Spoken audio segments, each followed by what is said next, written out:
لے جی ناظرین، السلام علیکم۔ آج ہم نے نیا زمانہ میں امریکہ میں پاکستان کے سابق سفیر حسین حقانی صاحب کو مدعو کیا ہے اور ان سے کچھ پاکستان کی صورتحال پہ گفتگو کریں گے۔ حقانی صاحب، خوش آمدید آپ کو۔ اچھا حقانی صاحب، ایک تو بڑا کوئی ہماری جو عمران خان کی حکومت ہے وہ بڑے کوئی اہم فیصلے کر رہی ہے۔ پچھلے دنوں دو تین بڑے اہم فیصلے کیے ہیں، جن میں سے ایک فیصلہ جو ہے وہ کشمیر کو پاکستانی نقشے میں شامل کرنا ہے، اور ایک پاکستان کا کیا کہتے ہیں نیا نقشہ جاری کیا ہے، جس پر کسی نے مذاقاً ٹویٹ بھی کیا تھا، جناح صاحب نے، جناح ٹویٹس بھی ہیں، انہوں نے کہا تھا کہ ظالموں مشرقی پاکستان کو تو شامل کر لیتے۔ جی، وہ اصل بات ہے کہ یہ نیا نقشہ نہیں ہے، یہ وہ نقشہ ہے جو پاکستان 1950 میں استعمال کیا کرتا تھا اور اس پوری دہائی میں استعمال کرتا تھا۔ اس وقت ہمارا موقف یہ تھا کہ جونا گڑھ اور مناودر پر بھی ہمارا قانونی حق بنتا ہے، کیونکہ انہوں نے ان کے جو راجا اور مہاراجا تھے انہوں نے پاکستان سے الحاق کا فیصلہ کیا تھا۔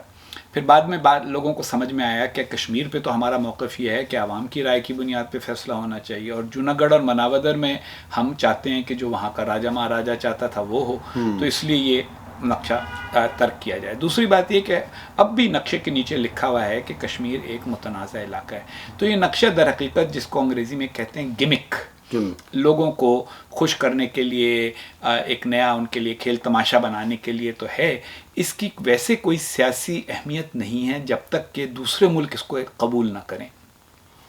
اور پاکستان دیکھیں، ہر ملک اپنا کوئی بھی نقشہ بنا سکتا ہے، مطلب یہ ہے کہ اگر چاہے تو جاپان اپنے نئے نقشے میں چین کو اپنا حصہ دکھا دے، لیکن اس سے چین اس کا حصہ نہیں بن جائے گا۔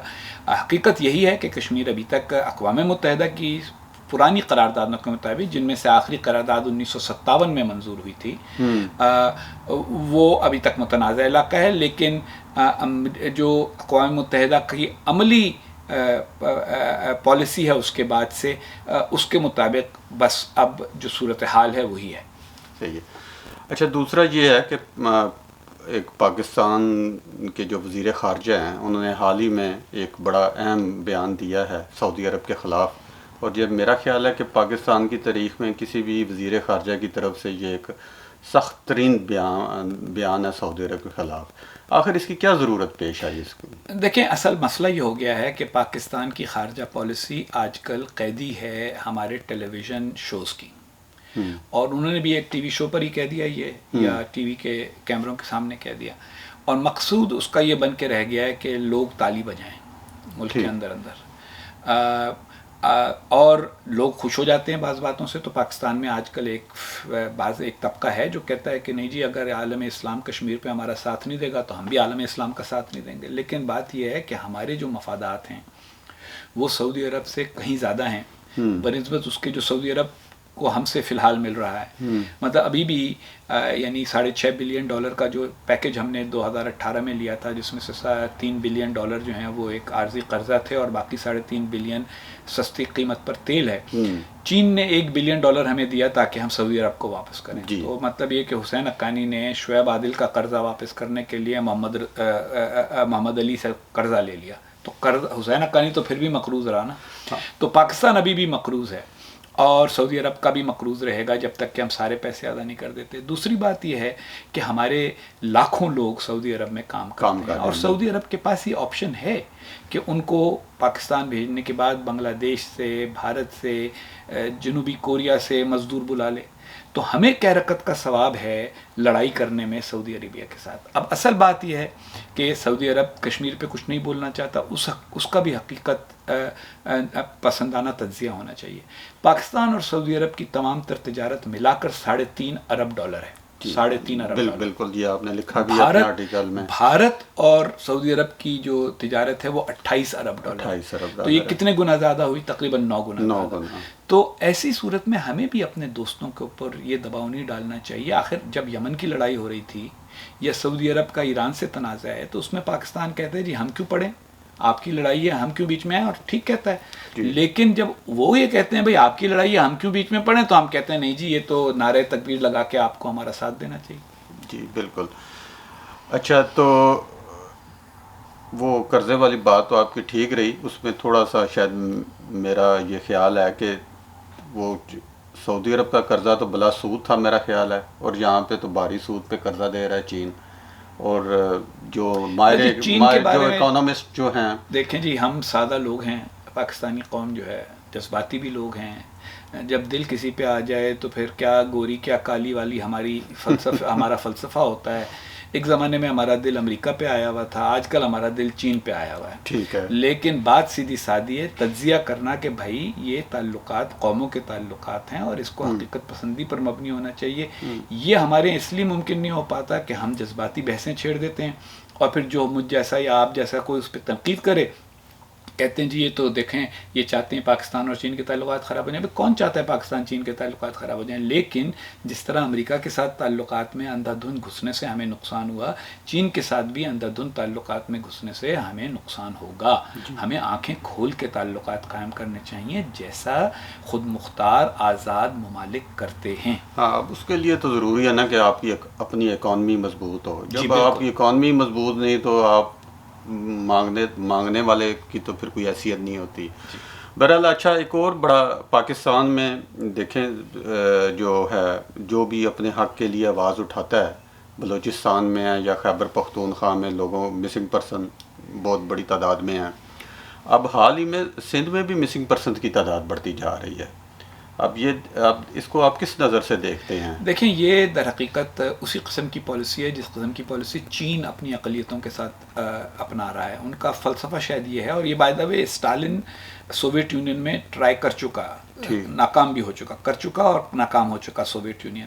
اس کا مقصد یہ تھا کہ بھئی جو لوگ ایک ذرا علیحدگی پسند سوچ رکھتے ہیں یا علیحدہ سوچ رکھتے ہیں، یا جو یہ تصور کرتے ہیں کہ پاکستان کی فیڈریشن کو دوسری طریقے کے ساتھ چلایا جانا چاہیے اور جو اس کی اکائیاں ہیں ان کے حقوق اور ان کی شناخت کو مٹانے کی کوشش نہیں ہونی چاہیے، ان کو اگر ہم مٹا دیں گے تو یہ مسئلہ ختم ہو جائے گا. ٹھیک ہے.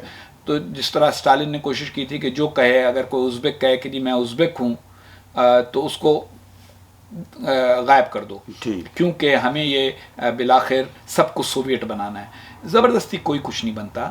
لوگ پاکستانی بن سکتے ہیں مگر ان کو ان کے حقوق دینے ہوں گے اور حقوق کے ساتھ یہ کام ہونا چاہیے. یہ جو لاپتہ کرنا ہے، در حقیقت یہ اس بات کا اعتراف ہے کہ ہم ان کا ذہن نہیں بدل سکتے، اور ان کو جیل میں بھی ڈالنے کا کوئی فائدہ نہیں، کیونکہ یہ لوگ جیلوں میں بھی رہیں گے تو یہ پھر بھی اپنی سوچ نہیں بدلیں گے. تو ان کو مار ڈالو یا ان کو غائب کر دو. غائب کرنے کا مطلب یہ ہے کہ ان پر تشدد کیا جائے، ان کے خاندان کو پریشان کیا جائے، کچھ کیا جائے، حتیٰ کہ آدمی ہاتھ جوڑ کے کہ اچھا جی میں نے اپنی سوچ بدل لی. لیکن سوچ تو بدلنے کے لیے لوگوں کو قائل کرنا چاہیے.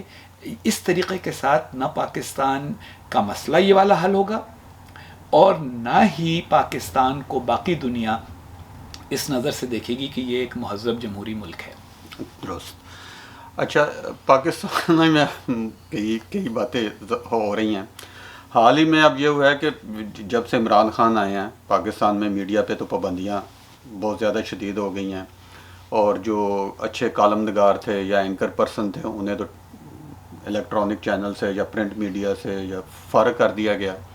اب حال ہی میں خواتین نے شکایت کی ہے، اور ایک مشترکہ طور پہ انہوں نے ایک سٹیٹمنٹ جاری کی ہے، خواتین جرنلسٹ نے، کہ ہمارے پہ ذرا بھی کوئی بات کرنے پہ یا کسی پالیسی پہ تنقید کی صورت میں ٹویٹر پہ ہمارے اوپر یا سوشل میڈیا پہ وہ ایک طوفان کھڑا کر دیا جاتا ہے اور نفرت آمیز. جی بالکل. دیکھیے، خواتین جو ہیں وہ جس کو انگریزی میں کہتے ہیں ولنریبل، وہ زیادہ یعنی ان کو نشانہ بنانا زیادہ آسان ہوتا ہے، کیونکہ دو باتیں ہو گئیں. ایک تو یہ کہ ہر آدمی جس کی مختلف سوچ ہے اس کو تو نشانہ بنایا ہی جاتا ہے، مجھے اور آپ کو بھی گالیاں پڑتی ہیں.